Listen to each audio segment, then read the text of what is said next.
ಬೆಂಗಳೂರು ದಕ್ಷಿಣ ಕ್ಷೇತ್ರದಲ್ಲಿ ಆಕಸ್ಮಿಕವಾಗಿ ಟಿಕೆಟ್ ಸಿಕ್ಕರೂ ಗೆಲ್ಲುವ ವಿಶ್ವಾಸದಲ್ಲಿ ಕೇಸರಿ ಕಲಿ ತೇಜಸ್ವಿ ಸೂರ್ಯ ಇದ್ದಾರೆ. ಬಿಜೆಪಿಯ ಹಿರಿಯ ನಾಯಕರು ಯುವ ತೇಜಸ್ವಿ ಪರ ನಿಂತಿದ್ದಾರೆ. ಇತ್ತ ಕ್ಷೇತ್ರದಾದ್ಯಂತ ಎಡಬಿಡದೆ ಸಂಚರಿಸುತ್ತಿರೋ ತೇಜಸ್ವಿ ಮೋದಿ ಸಾಧನೆ ವಿವರಿಸುತ್ತಾ ಮತಯಾಚಿಸುತ್ತಿದ್ದಾರೆ.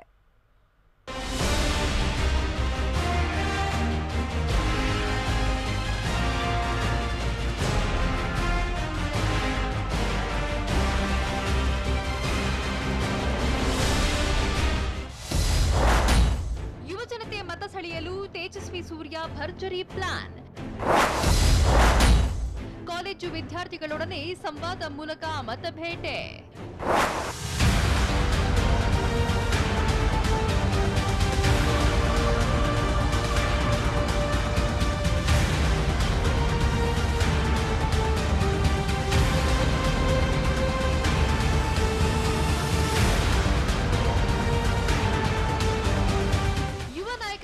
ಪ್ರಬಲ ಶಕ್ತಿಯಾಗಿಸಿಕೊಂಡು ದಕ್ಷಿಣ ಲೋಕಸಭಾ ಕ್ಷೇತ್ರದಲ್ಲಿ ಚುನಾವಣಾ ಕಣಕ್ಕಿಳಿದಿರುವ ಬಿಜೆಪಿ ಅಭ್ಯರ್ಥಿ ತೇಜಸ್ವಿ ಸೂರ್ಯ ಭರ್ಜರಿ ಮತಬೇಟೆ ನಡೆಸಿದ್ದಾರೆ.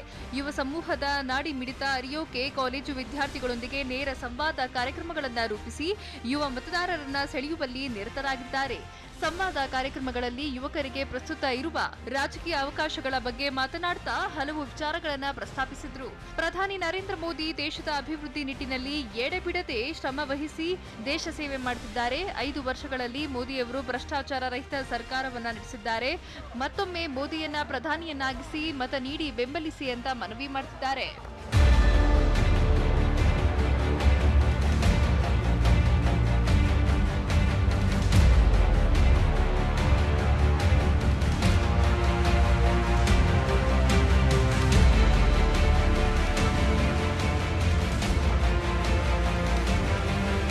ಎಲ್ಲ ಹಿರಿಯರ ಆಶೀರ್ವಾದ ಇದೆ.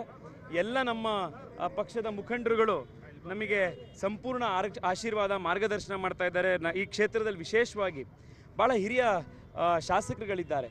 R Ashok sir, Somanna sir, Ravindra sir, ಇಲ್ಲಿ ನಮ್ಮ ಉದಯ್ ಗರುಡಾಚಾರ್ ಅವರು, ಸತೀಶ್ ರೆಡ್ಡಿ ಅವರು, ಇವರೆಲ್ಲರದ್ದು ಆಶೀರ್ವಾದ ಇದೆ. ತೇಜಸ್ವಿ ಸೂರ್ಯ ಜೊತೆಗೆ ಸ್ಟಾರ್ ಕ್ಯಾಂಪೇನರ್ ಆಗಿ ಬುಲೆಟ್ ಪ್ರಕಾಶ್ ಸಾಥ್ ನೀಡಿದ್ದು ವಿಜಯನಗರದಲ್ಲಿ ಭರ್ಜರಿ ರೋಡ್ ಶೋ ನಡೆಸಿದರು. ಜೊತೆಗೆ ಬಿಜೆಪಿ ಸ್ಥಳೀಯ ಶಾಸಕ ಮಾಜಿ ಸಚಿವ ವಿ ಸೋಮಣ್ಣ, ಮಾಜಿ ಉಪಮುಖ್ಯಮಂತ್ರಿ ಆರ್ ಅಶೋಕ್ ಬೆನ್ನಿಗೆ ನಿಂತಿದ್ದು ತೇಜಸ್ವಿ ಪರ ಮತಯಾಚನೆ ನಡೆಸಿದ್ದಾರೆ. ಇಡೀ ಕ್ಷೇತ್ರದಾದ್ಯಂತ ಕಾರ್ಯಕ್ರಮಗಳನ್ನು ರೂಪಿಸಿ ಭರ್ಜರಿ ರೋಡ್ ಶೋಗಳನ್ನು ಆಯೋಜಿಸಿ ಮತದಾರರ ಮನವೊಲಿಸೋಕೆ ಇನ್ನಿಲ್ಲದ ಕಸರತ್ತು ನಡೆಸಿದ್ದಾರೆ.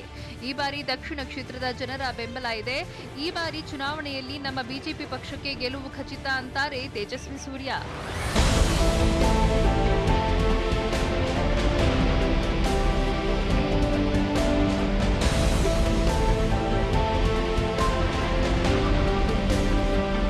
ದೇಶಕ್ಕೆ ಪ್ರಧಾನಿಯಾಗಿ ಮತ್ತೆ ನರೇಂದ್ರ ಮೋದಿ ಬರಬೇಕು ಅನ್ನುವಂಥ ಏಕೈಕ ಉದ್ದೇಶ ಕ್ಷೇತ್ರದ ಎಲ್ಲ ವರ್ಗದ, ಎಲ್ಲ ಜಾತಿಯ, ಎಲ್ಲ ಧರ್ಮದ ಮತದಾರರಲ್ಲಿದೆ.